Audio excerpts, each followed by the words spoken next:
Faut qu'on nous voit tous les deux. Ouais. Ah ouais, ok. C'est good. Salut Corentin. Enchanté.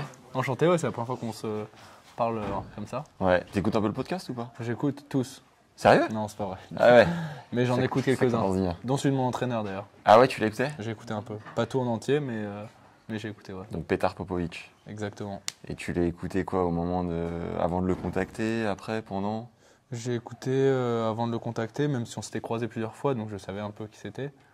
Mais c'est toujours intéressant de voir son point de vue un peu avant de le rencontrer. Ouais. Alors, avant de parler de votre collaboration, on revient un peu sur 2022. Est-ce que tu peux nous dire ce que tu en as pensé, ce que tu as vécu, comment ça s'est déroulé, tout ça? Plein de bonnes choses, plein de choses moins agréables à vivre, mais qui ont été bénéfiques. Mais non, je pense que c'est une des années où j'ai le plus appris. On dit souvent ça en fin d'année, à la fin d'une année, mais en fait, c'est parce que je pense qu'on apprend de chaque année. Donc au final, on a toujours l'impression que c'est notre meilleure année, mais j'ai fini à mon meilleur classement avec... T'es 51, c'est ça? C'est ça, 51, avec une partie de la saison où j'ai été blessé, une partie de la saison où j'ai très bien joué, surtout là les derniers 6 mois. Il y a eu des hauts et des bas. C'était vraiment, j'ai eu plein de challenges différents à affronter et plein de périodes différentes d'humeur ou de passage et de niveau tennistique. Donc non, il y avait plein de choses différentes. C'était une année riche, intéressante. D'accord, on va revenir sur 2-3 passages. T'as 23 ans, c'est ça? T'es de quelle année? 99. Ok, donc t'es quand même relativement jeune, Ouais. aux portes du top 50.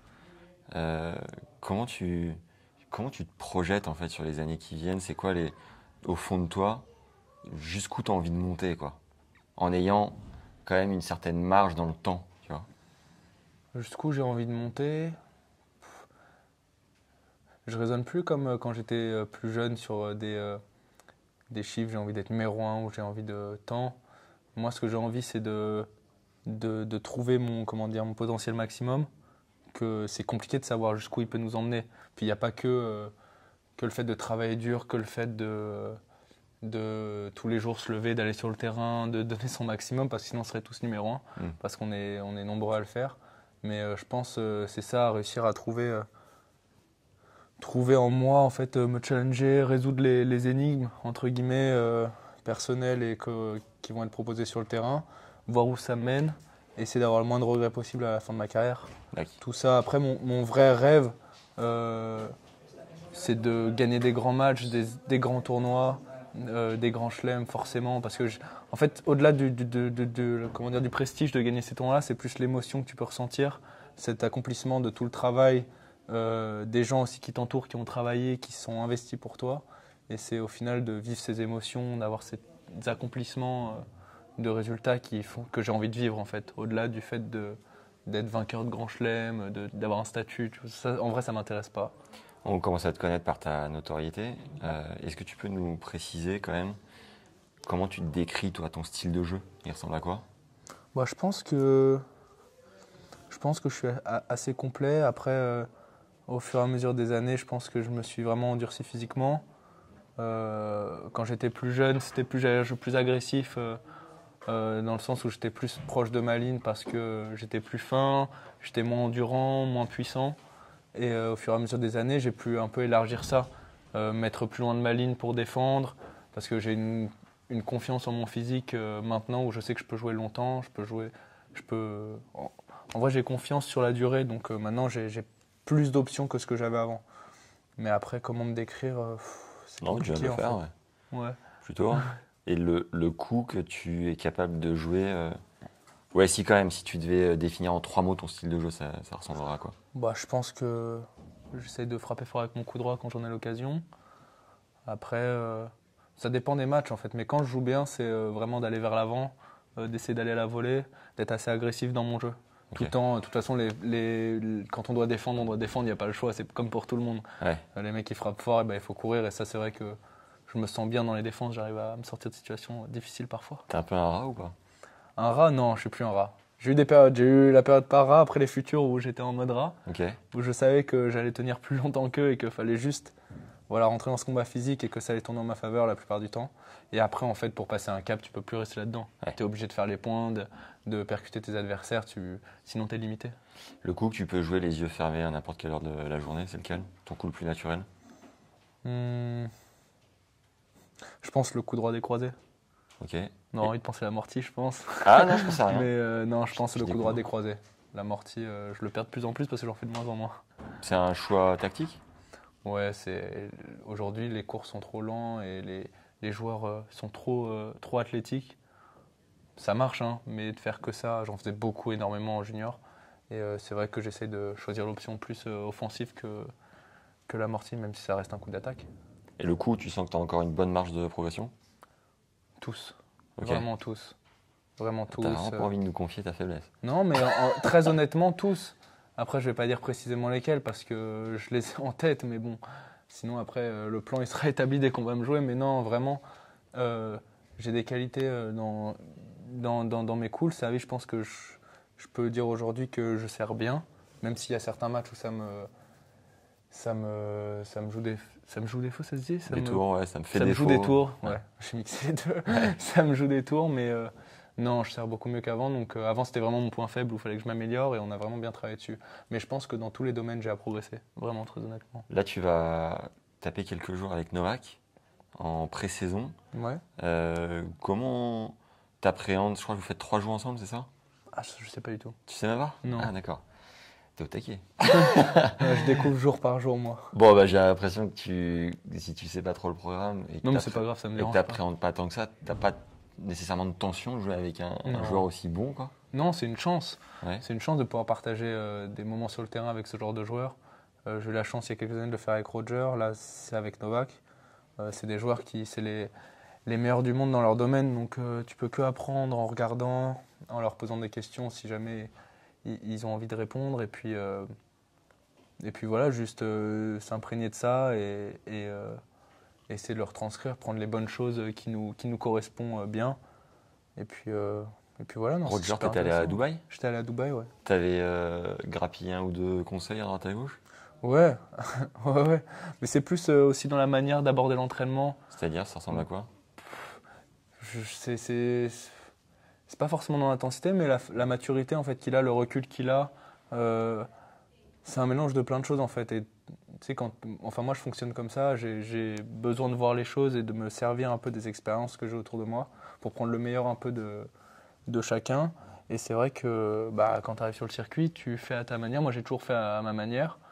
Et en fait, tu évolues au fur et à mesure du temps en te trompant. Tu te trompes et du coup, tu réajustes ta trajectoire. Et du coup, eux, ils t'aident à te faire gagner du temps un peu, à te montrer la bonne voie sur certaines choses. Et du coup, bah, tu as moins besoin de te tromper et de prendre le mur pour apprendre. Et le moment où tu engages la première balle contre Roger à l'entraînement, il n'y a pas un moment où tu te dis, tiens, j'ai une légende là, faut... Non. Non. Là, Moi- c'est vraiment le job, quoi. Bah, c'est pas le job, c'est un plaisir. Ouais. Tu vois, moi, je venais de commencer une collaboration avec un entraîneur. Il me dit, on va aller à Dubaï 2 semaines. C'était qui à l'époque? Emmanuel Planck. Ouais. Il me dit, on va aller 2 semaines à Dubaï pour jouer avec Roger. Moi, il n'y a pas de pression. C'est lui qui m'a appelé, tu vois, pour jouer. Enfin, qui a accepté en tout cas. Donc, moi, je lui dois rien à partir de ce moment-là, à part être conscient de la chance que j'ai et d'avoir du respect pour lui, tu vois, de m'accepter au sein de son cercle pendant cette pré-saison. Et puis c'est pour ça, moi, je mets personne sur un piédestal, tu vois, ou personne en dessous de moi. Je trouve qu'on est tous pareils, il n'y a pas de hiérarchie. Et puis après, juste, on se sert les uns des autres pour évoluer. Ok. Après, on peut pas se servir tout le monde s'il y a des gens qui ne font pas évoluer. Mais non, non, vraiment, c'est pas, j'ai pas d'idole ou de trucs comme ça. Juste, je le remercie pour la chance qu'il me donnait. Petar Popovic, tu penses qu'il peut te transmettre quoi? Pourquoi tu es allé le chercher lui? Plein de choses. Tout d'abord, c'est la première fois que j'ai un entraîneur tennis étranger. Donc, Bien qu'il parle couramment français, mais... Pas que d'ailleurs, il parle 12 langues. Ouais. Non, mais non, c'est la première fois que c'est une approche différente. Ça me déconnecte un peu de la vision que j'ai du tennis depuis que j'ai 3 ans, depuis que j'ai commencé à jouer au tennis. Et ça me fait du bien là-dessus. Après, moi, on apprend encore à se connaître, c'est récent, donc jusqu'où ça va nous mener, je ne sais pas. Mais ce que je sais, c'est qu'il est très sérieux dans le travail. C'est quelqu'un d'exigeant, d'ambitieux. et moi aussi, donc la connexion est bonne. Tu disais tout à l'heure que tu avais confiance en ton physique de plus en plus. Lui, c'est un mec qui met une intensité de monstre. A priori, il est réputé pour ça dans ses entraînements. La pré-saison, là, elle ressemble à quoi? C'est quoi tu vois, je sais que vous avez loué une maison, par exemple, que vous vivez tous ensemble. Mais sur le volume d'entraînement est réparti comment? Tu peux nous décrire un peu? Toute la journée. Ok. Mais ça, Les horaires, c'est quoi? Ça a toujours été le cas. Les horaires, elles changent, surtout avec la pluie qu'on a eue là, cette semaine.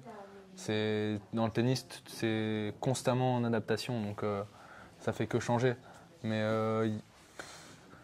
ma journée, de toute façon, en pré-saison ou même ailleurs, elle est dédiée au tennis. C'est-à-dire que on doit caler une séance de physique, ou deux, ça dépend, et une séance de tennis. Après, c'est eux qui font vraiment la planification de qu'est-ce qu'on va faire pendant cette séance de tennis, qu'est-ce qu'on va faire pendant cette séance de physique. Moi, je leur fais entièrement confiance. C'est pour ça d'ailleurs qu'ils sont dans mon équipe et que je suis dans la leur, c'est qu'on se fait confiance. Moi, je ne connais pas plus que mon entraîneur physique sur comment faire une préparation physique, et j'en connais pas plus que mon entraîneur tennis sur comment entraîner un joueur. Donc c'est son job de me faire progresser, de faire les bons exercices, les bonnes quantités, tout ça. Et après, on échange. Quand on échange, c'est pour trouver le bon équilibre là-dedans. Mais moi, je suis le joueur. Moi, j'exécute. D'accord.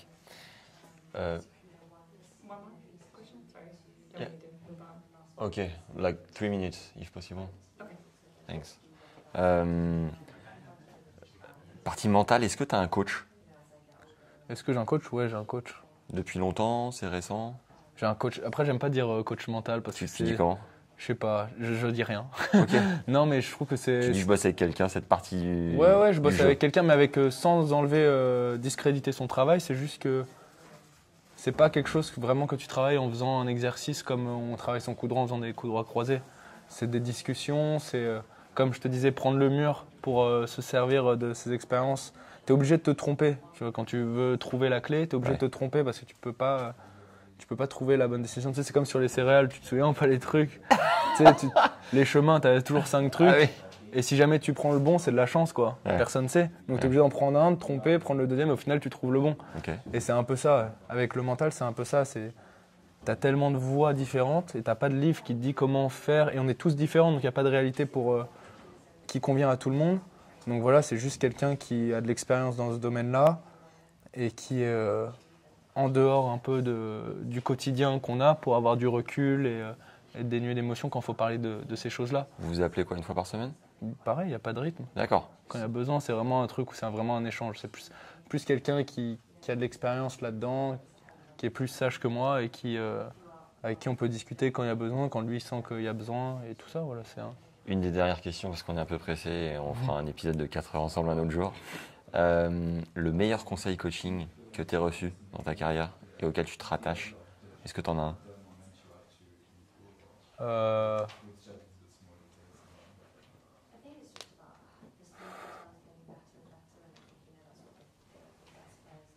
J'en ai pas qui me viennent directement. Ça montre à quel point mes coachs m'ont marqué. Non, je rigole.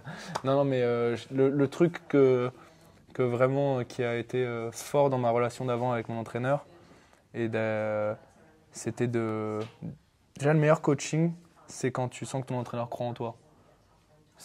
Et c'est quelque chose de pas explicable. C'est une sensation où quand il te regarde ou qu'il est là sur le terrain, tu sens que lui, il croit en toi vraiment. Il sent que tu peux gravir des montagnes. Et ça pousse le joueur. Et c'est quelque chose qui peut pas s'inventer. C'est là ou c'est pas là.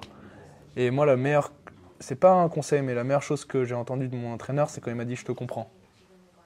Wow. Je comprends Je comprends. J'accepte pas tout, parce qu'il y a des choses où t'as pas raison. Mais ok, je comprends. Et en gros, c'est de pas punir son joueur ou pas lui en vouloir. Moi, mon entraîneur, il a jamais rien pris personnellement avant. Ok. Tout ce que je faisais, je me suis planté plein de fois. Manu? Non, Laurent, Raymond. Ok. Il l'a jamais pris personnellement, même si ça m'est arrivé très peu de fois. Parce que moi, je parle pas mal à mon entraîneur, je le respecte énormément. Mais 2-3 fois, je me suis énervé contre lui, en match ou à l'entraînement. Et je me suis excusé après. Et il l'a jamais pris personnellement. Il m'a toujours compris sur ok, c'est pas la bonne réaction, mais je comprends, tu as le droit d'être comme ça. Tu vois, tu as le droit, et c'est vraiment pour moi le meilleur coaching, la meilleure chose qu'un entraîneur a pu me dire, de me comprendre. Thank you, Co. Merci pour ces 15 minutes. Et on prend rendez-vous pour un prochain épisode, si tu veux bien. On se tient au courant. Allez, bonne saison. Merci à vous.